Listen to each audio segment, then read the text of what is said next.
Michelle Marie Stinson was born in 1968, the youngest of several children, and from her earliest days, she was known for her warmth and compassion.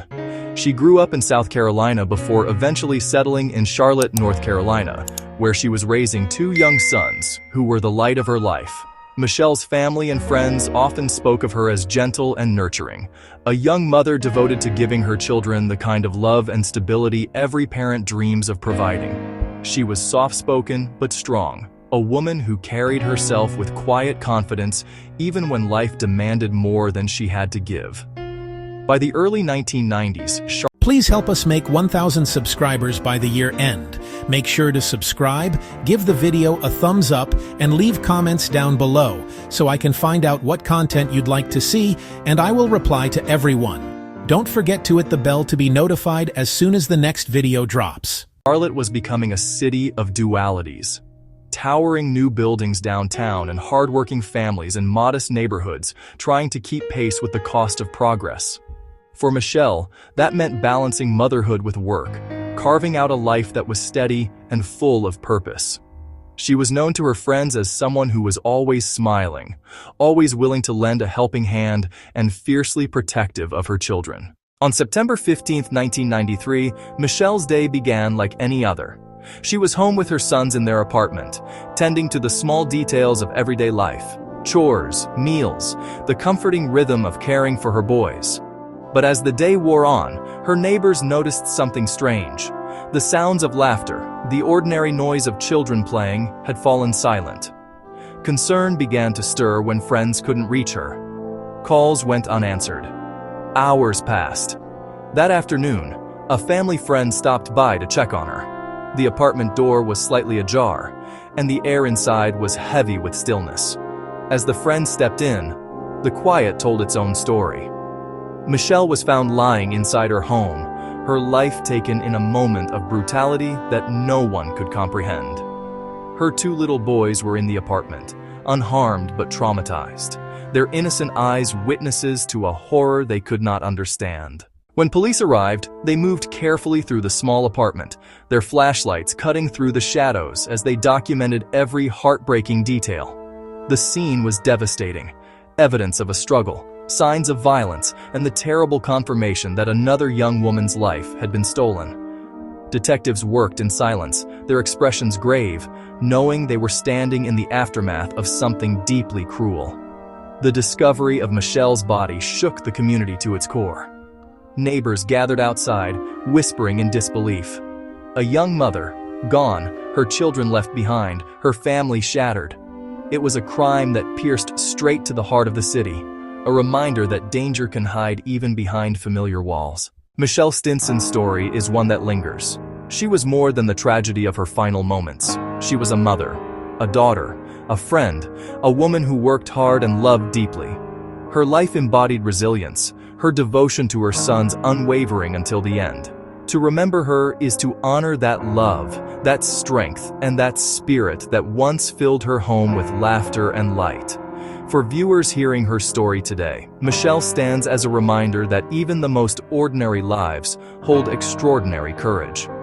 She reminds us that safety is fragile and that love, in its purest form, deserves to be protected fiercely. Deborah Ann Slaughter was born in 1971, raised in a family that taught her the value of kindness, hard work, and faith. From her earliest years, she carried a sense of calm strength, the kind that drew people toward her. Those who knew her spoke of a gentle, caring young woman, someone who listened more than she spoke, who smiled easily, and who gave of herself without hesitation. She was a devoted mother, deeply loving toward her young daughter, and determined to give her child the life she had always dreamed of having herself. She was a devoted mother, deeply loving toward her young daughter, and determined to give her child the life she had always dreamed of having herself. Charlotte, North Carolina, had become home for Deborah, a city buzzing with ambition and promise in the early 1990s. While skyscrapers rose across the skyline and new businesses opened downtown, many families like hers were working tirelessly to stay steady in the midst of that change. Deborah was among them, juggling her responsibilities with quiet resilience. She had a job, a home, and above all, a reason to keep going. Her daughter, who was the center of her world. She had a job, a home, and above all, a reason to keep going. Her daughter, who was the center of her world. On March 8, 1994, the day began like any other. The air was cool, the hum of Charlotte life moving steadily outside her apartment. Deborah was home, tending to her usual routines, likely thinking about work, errands, and the small, ordinary details that make up a mother's day. But by that evening, something felt off. Calls to her phone went unanswered.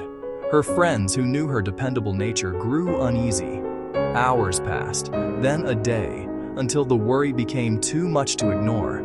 When police were finally called to check on her, officers approached her apartment in a quiet residential complex.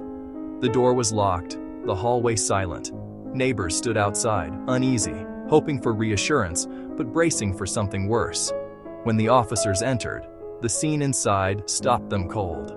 Deborah's body was discovered in her bedroom. She had been attacked and strangled. The evidence showed signs of a violent struggle, a desperate fight to survive against an unseen intruder. When the officers entered, the scene inside stopped them cold. Deborah's body was discovered in her bedroom. She had been attacked and strangled. The evidence showed signs of a violent struggle, a desperate fight to survive against an unseen intruder. Detectives moved carefully through the apartment, their flashlights cutting through the still air. They photographed everything: overturned furniture, the traces of a life abruptly interrupted. Outside, the quiet hum of police radios filled the evening as the coroner's van arrived, a scene both procedural and profoundly human in its sorrow. Deborah's daughter was left without her mother, her family without their light. The discovery of Deborah Slaughter's body marked another chilling moment in a string of tragedies that had begun to trouble Charlotte's sense of safety.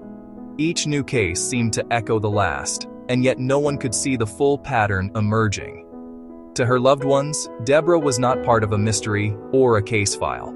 She was a mother, a sister, a friend, a woman who worked hard, loved deeply, and deserved so much more than the fate she met. To her loved ones, Deborah was not part of a mystery or a case file. She was a mother, a sister, a friend, a woman who worked hard, loved deeply, and deserved so much more than the fate she met. Her story, like those before her, is a haunting reminder that evil does not always come from the dark corners of the world. It can wear the face of the familiar, the guise of the ordinary. Deborah Slaughter's life was one of love, determination, and care, and though her story ended in tragedy, her memory stands as a symbol of all that was good and pure in the world she left behind. Deborah's story is not just another chapter in a timeline of horror. It is a call to remember the humanity behind every name, the innocence of every life lost. In the quiet after the tragedy, one truth remains: even in the darkest stories, the light of those who are gone continues to shine. Growing up without a father figure left a mark on Henry Louis Wallace that went deeper than the surface of daily life. In Barnwell, South Carolina, during the 1960s and 70s, the absence of a father was not unusual, but for a boy like Henry, it created a void that shaped how he saw himself and the world around him. His father abandoned the family before he was even born, which meant he never had that steady presence of guidance, affirmation, or example of manhood at home. Instead, he was raised under the watchful and demanding eye of his mother, Lottie Mae. She was hardworking and determined, but her strictness often felt like a wall rather than a comfort. Without a father to balance that discipline with nurturing male mentorship, Henry struggled with feelings of rejection and inadequacy. A boy in those years would have looked to his father for identity, stability, and assurance. Without it, Henry sought belonging elsewhere, clinging to peers, charm, and eventually unhealthy relationships to fill that emotional gap. Psychologists often point out that the absence of a father can leave a child vulnerable to poor self-esteem and difficulties with authority. Henry's life reflects that truth. He craved approval, yet resented control, a contradiction that led to tension at school, trouble in the Navy, and a lifelong pattern of struggling to meet expectations while rebelling against them. This unresolved conflict would later bleed into his adult relationships, especially with women. He appeared kind, attentive, and charismatic, yet beneath that mask lay anger, insecurity, and a need for control, traits rooted in those earliest wounds of abandonment. The broader era only deepened this wound. The 1970s in the rural South offered little in terms of resources for young men without fathers. Mentorship programs were rare, and communities still recovering from segregation had limited opportunities. A boy like Henry, intelligent but unsettled, could easily slip through unnoticed until the damage was too deep to repair. The lasting impact of his father's absence was a hunger for acceptance that never truly faded. It influenced the way Henry navigated authority, intimacy, and morality, leaving behind a fractured foundation on which darker impulses could grow. His story is a sobering reminder that neglect, whether through absence or indifference, can shape not only the course of a child's life, but also the ripple effects of the choices they make as adults. Vanessa Mack's story begins in the quiet heart of North Carolina, where she was born and raised in a close, loving family. From a young age, she carried a quiet strength, kind, responsible, and deeply devoted to those she loved. Vanessa grew up surrounded by people who admired her determination, her soft voice, and her sense of purpose. She was the kind of person who made others feel safe, the one her friends turned to for advice or comfort. Her faith was her foundation, and her family, especially her mother and siblings, were the center of her world. As she stepped into adulthood, Vanessa carried those same values with her. She was hardworking and practical, balancing life between her responsibilities and her dreams for a better future. Like so many young women in Charlotte in the early 1990s, she was navigating a city in transition, one foot in the Old South and one in the modern world. Charlotte was alive with ambition then, its skyline climbing higher each year, its streets humming with opportunity. For Vanessa, it was a place of promise, a city where she could build her life. By early 1994, Vanessa was living in her own apartment, working and focusing on building stability. She was known for her reliability, the type of person who never missed work, never failed to check in with family. Her loved ones described her as gentle but strong, someone who carried herself with quiet dignity. That was what made what happened next all the more unthinkable. On the morning of February 20th, 1994, a neighbor noticed something unsettling. A door left slightly open, the apartment unusually silent. It was out of character for Vanessa, whose routines were steady and predictable. When police arrived to perform a welfare check, they entered cautiously. The air inside was still, heavy, and quiet. What they found inside the small apartment would haunt even seasoned investigators. Vanessa's body was discovered in her bedroom. She had been strangled, the signs of a struggle evident but silent now beneath the weight of tragedy. The officers who arrived at the scene moved carefully, documenting every corner, every trace of what had happened. Flashbulbs illuminated the shadows as detectives took photographs and gathered evidence. Outside, neighbors gathered behind police tape, whispering in disbelief. Another young woman, gone, another life stolen. The pattern, though not yet fully understood, was beginning to emerge. To her family, Vanessa's death was a wound that would never truly heal. She had been their pride, their joy, a daughter and sister who had worked hard for everything she had. Her loss was not just personal, it rippled through the community, deepening a growing fear that something sinister was unfolding in Charlotte. Vanessa Mack's story is one of innocence and strength, of a woman who sought only to live her life in peace and security. Her memory is a reminder that behind every statistic, every headline, there is a real person, a heartbeat, a dream, a future stolen away too soon. Her story stands as both a tribute and a warning, that danger often hides in plain sight, that trust can be a fragile thing, and that even in ordinary places, darkness can move quietly among us.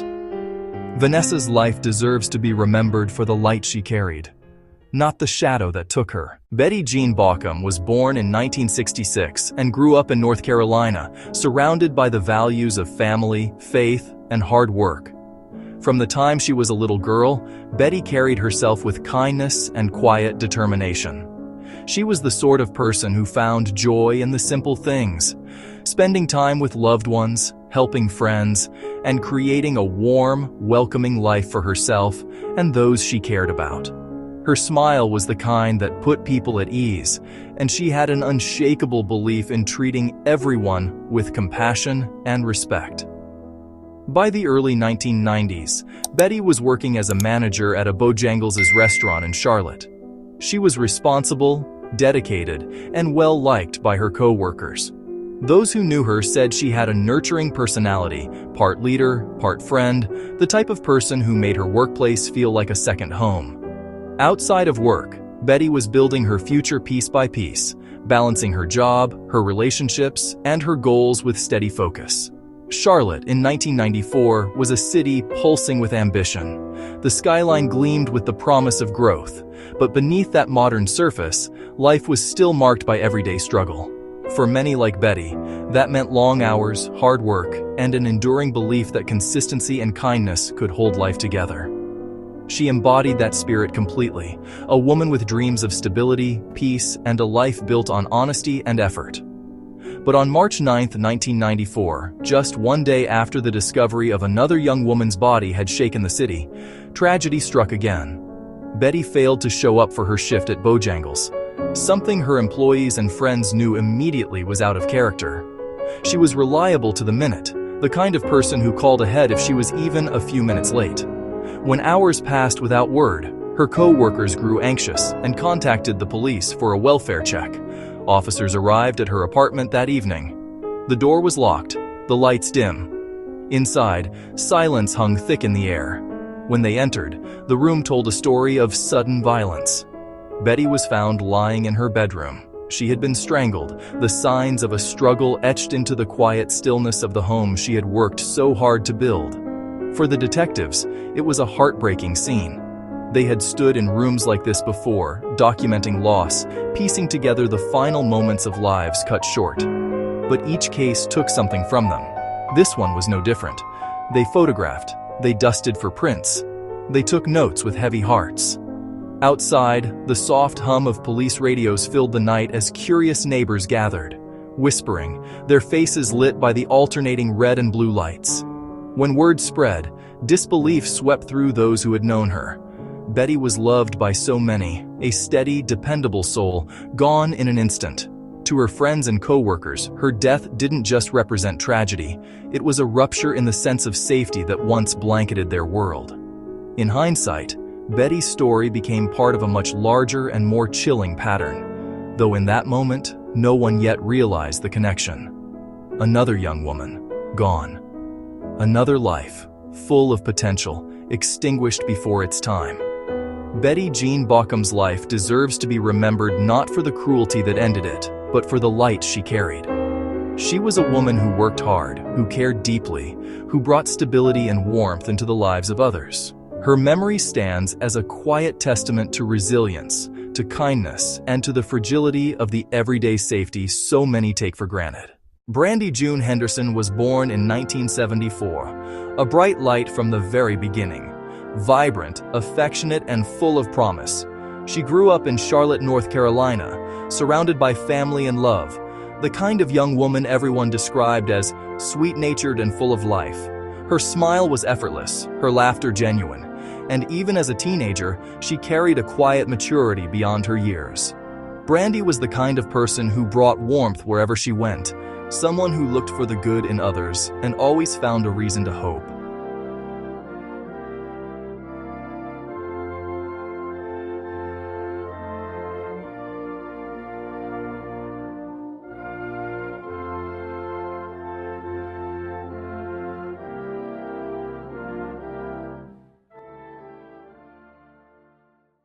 By her late teens, Brandy was embracing a new chapter in her life, young motherhood. She adored her infant son, a baby boy who became her entire world. Those who knew her spoke of how motherhood seemed to fit her naturally. She worked hard to provide for him, to build a future that was stable and filled with love. Her days were simple but meaningful, marked by the small joys of nurturing a new life, making plans for their future, and holding close the family and friends who supported her. Charlotte in 1994 was a city in bloom, its economy rising, its skyline climbing, but for many of its residents, life was still about getting by, finding comfort in community, and holding on to hope through hard work and faith. Brandy embodied that spirit. She had dreams of continuing her education, perhaps building a career that would allow her to give her son everything she herself had once wished for. She was barely 20, still learning, still growing, but already full of love and purpose.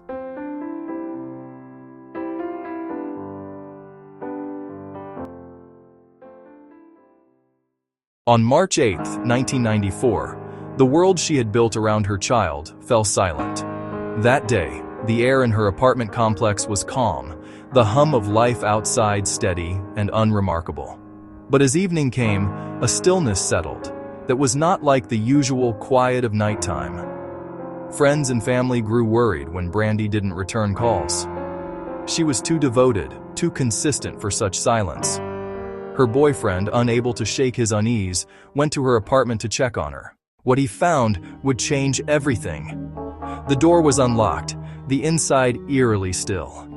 He called out her name, but there was no answer, only the faint creak of the floorboards and the muffled hum of the refrigerator. Then, in her bedroom, the truth came to light. Brandy lay lifeless, her body still.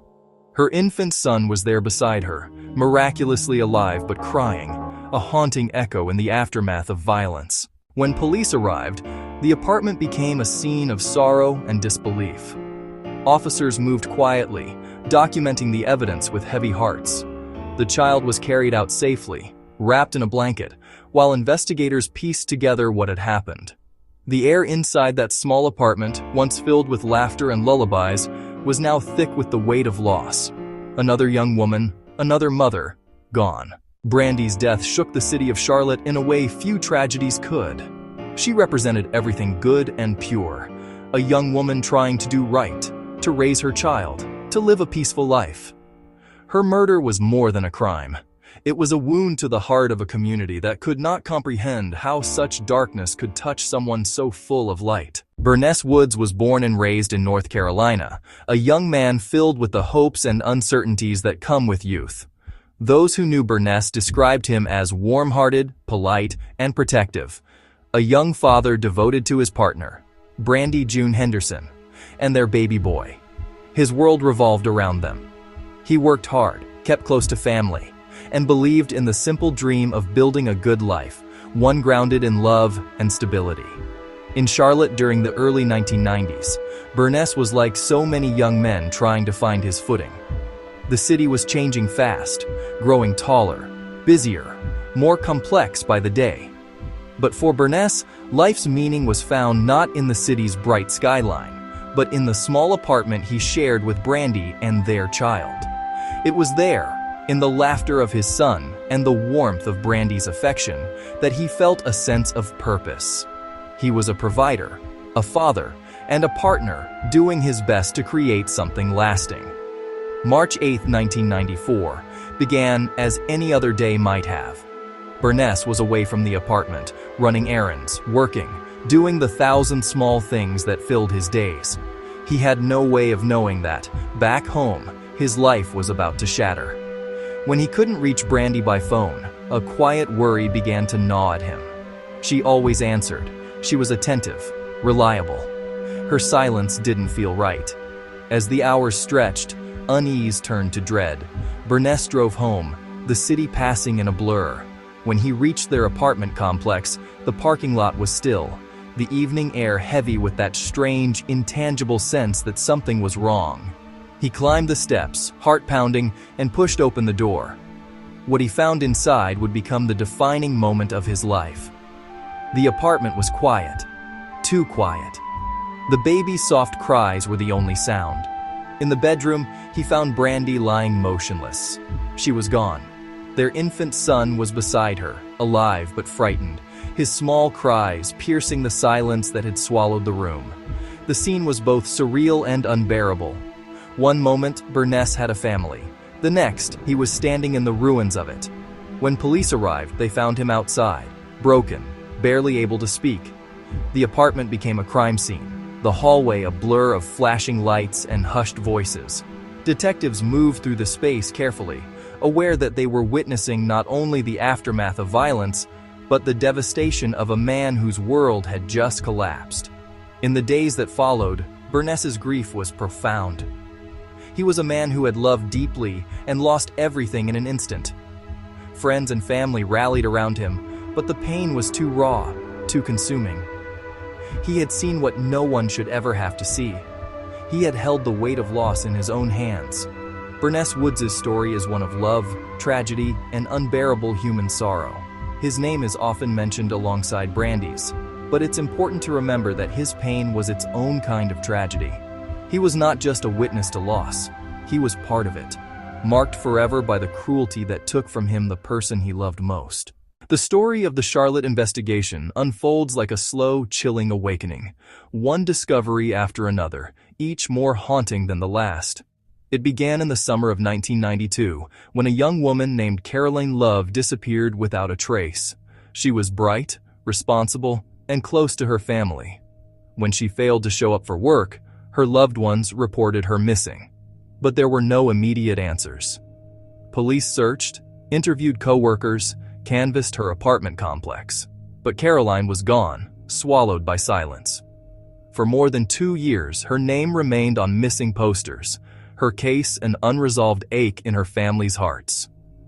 Just weeks later, another tragedy unfolded. Sharon Nance, a young woman known for her resilience and fiery spirit, was found dead on the outskirts of Charlotte. Her body was discovered on the side of the road, showing signs of a violent struggle. To investigators, it looked like a robbery gone wrong, a crime of impulse. At the time, there was nothing to suggest that her death and Caroline's disappearance were linked. Months passed before another scene of horror emerged. In February 1993, the police were called to a quiet neighborhood, where the body of Shauna Denise Hawk, a 20-year-old college student, was found in her family's home. Shauna was known for her kindness and bright future. The discovery shocked everyone. She had been strangled, the scene intimate and personal, the kind of violence that felt deeply targeted. Her mother's cries echoed through the home as detectives worked, the air heavy with grief and disbelief. Only months later, in June 1993, tragedy struck again. Audrey Spain, Shauna's co-worker at Taco Bell, failed to report to work. Concerned friends went to check on her. Police arrived at her apartment and found her lifeless body inside. She, too, had been strangled. That summer, the fear deepened. Valencia Jumper, a student at Johnson C. Smith University, was found dead in her apartment after a fire broke out. At first, the blaze was believed to be accidental, perhaps caused by a cooking mishap. But as investigators examined the scene, something felt wrong. The burn patterns didn't align. An autopsy revealed that Valencia had been strangled before the fire, her death deliberately disguised as an accident. It was a turning point. By the fall of 1993, Charlotte was growing anxious. Then came Michelle Stinson, a young mother known for her warmth and kindness. When her body was discovered in her home, the signs were once again painfully familiar: strangulation, a struggle, and no forced entry. Detectives began to understand that the killer wasn't breaking in. He was being let in. That meant he was someone the victims knew, someone who could smile at them, talk to them, and still carry death in his shadow. The new year brought no relief. In February 1994, Vanessa Mack was found dead in her apartment. Once again, she had been strangled. Her murder confirmed what investigators already suspected: a predator was stalking Charlotte's young women. Weeks later, on March 8, 1994, the horror struck closer still. Brandy June Henderson, a 20-year-old mother, was found lifeless in her apartment. Her infant son was discovered alive beside her, crying softly in the silence. Detectives and first responders were shaken. Many had children of their own. The image of that baby, alive but surrounded by loss, would haunt them for years. Less than 24 hours later, police were called again. This time, to the home of Betty Jean Baucom, an assistant manager at Bojangles, who hadn't shown up for work. She was found strangled in her bedroom, her home ransacked. The scenes had become painfully predictable, Yet each one tore at the soul of the city. Detectives worked tirelessly, sleep-deprived, and desperate for a lead. They knew the killer was accelerating, the time between murders shrinking. And then, just days later, the violence peaked. Deborah Slaughter, a mother and friend to many, was found dead in her home on March 12, 1994. Her murder bore every mark of the same killer, but this time, detectives were closing in. They had noticed something consistent across victims: their connection to one man. Please help us make 1,000 subscribers by the year end. Make sure to subscribe, give the video a thumbs up, and leave comments down below so I can find out what content you'd like to see, and I will reply to everyone. Don't forget to hit the bell to be notified as soon as the next video drops. Henry Louis Wallace. Through fingerprints, phone records, and the haunting truth that Wallace had known nearly every woman personally, the pieces finally aligned. He had attended some of their funerals, comforted grieving families, even spoken with detectives investigating his own crimes. His familiarity had been his disguise. The police launched a citywide manhunt. Days later, on March 13, 1994, Wallace was arrested. When questioned, he broke down, not with remorse but with exhaustion, and confessed to the murders one by one, describing each with chilling detail.